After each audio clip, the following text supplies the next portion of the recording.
Hello, it's day 8 of the Film Yourself Challenge. Film yourself for 30 days straight, and I am back. Today, we are going to talk about Frankie, my little kitty kitty. She'll probably come running over here now that I've said her name. So, let's see. I got Frankie back in May of 2023, so just over a year ago. She was about 4 weeks old. My friend found her in her backyard, and she was wandering around, no mama around. She had this little patch on her leg that was hairless and kind of scabbed over like somebody had ripped the hair out of her little leg, which really is, upsetting to me, especially a little baby like that, but any kitty. So, I was actually hoping to get, I had been living in my apartment for a few months, and I was hoping to get a adult kitty, maybe a senior kitty that I would, could give a good home to, but fate had other plans. My friend called me, or she texted me and said, hey, I found this kitty in my backyard, do you want her? And I was like, I don't know, but, it was, part of the problem was the fact that I had to pay a $500 deposit for my apartment just to have a pet on a lease.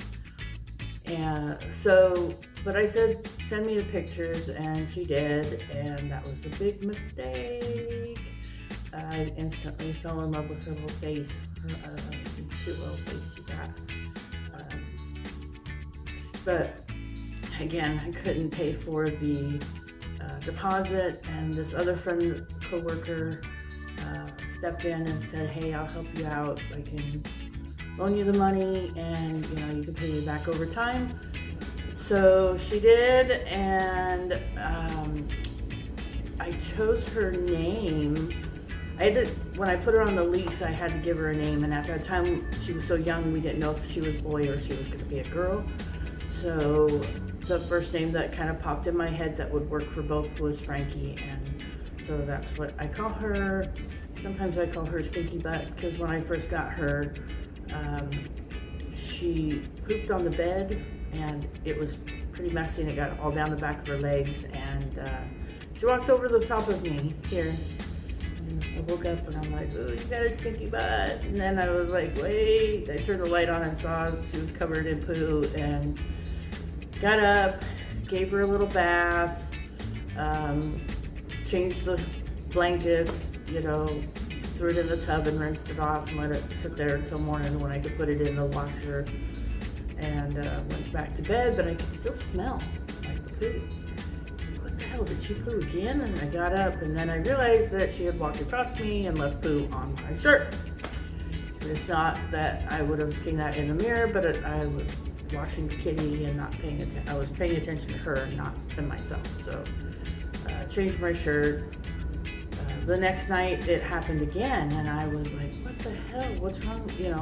Because during the day she was using the kitty pan and stuff, and then I was like, oh, she's a baby, she can't get down from the bed. She can go up, but she can't go down.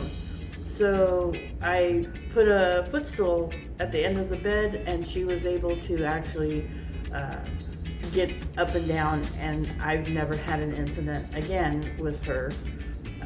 Very lucky. I don't know, maybe somebody had her and she was potty trained, and then for whatever reason they kicked her out, or she got escaped and they didn't come looking for her, because we did look. My friend put some signs up in the area as well, but after a few weeks we realized nobody was going to claim her, so she was mine. So she's my little Frankenstein. She's quite the character. I have a fire escape ladder that's on the inside of my windows, my apartment, because the escape hatch is like 8 feet up in the air. And she likes to climb up that and look around and then jump down either onto one of her cat trees or onto the bed and run around. She likes chasing the reflections of the light that happen especially in the mornings or the late afternoons. She's crazy kitty. She's crazy kitty. She's so brave.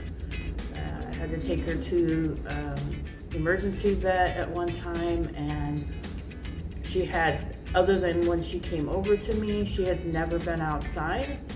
So I have a backpack for her that's got a big plastic bubble on it, and so she could see out. And so I had her in that, and I had her in front of me, and she did fine. Walking through the crowds and walking past the cars, and then we got on the bus. She just laid there and kind of looked around, wasn't really like cowering or scared. And then we got to the doctors, and she did really well there. She does have her limits, and apparently she let them know when she was tired of being handled, and so they put her away, back in her cage and let her relax for a little bit and then do their stuff. I'm actually I'm looking forward to her and I living on the road together in an RV and traveling around, except she won't let me put a harness on her. And I'm not going to let her go outside unless she has the harness on and is attached to the leash, because too many things happen to kitties. I've not been like that before, but for whatever reason now I'm like scared to death that something's going to happen to her, and I just envision bad things. But we're going to keep her safe for a long time, and she's now I gave her the birth date of May 1st, so that was her 1 year. So she's a year and 3 months, 2.5 months, and still curious and playful and running around. And like right now she's taking a nap, which is great because trying to record this and without her making a lot of noise and bugging me, but she's a good kitty, and I love her very much. So yeah, that's my Frankie.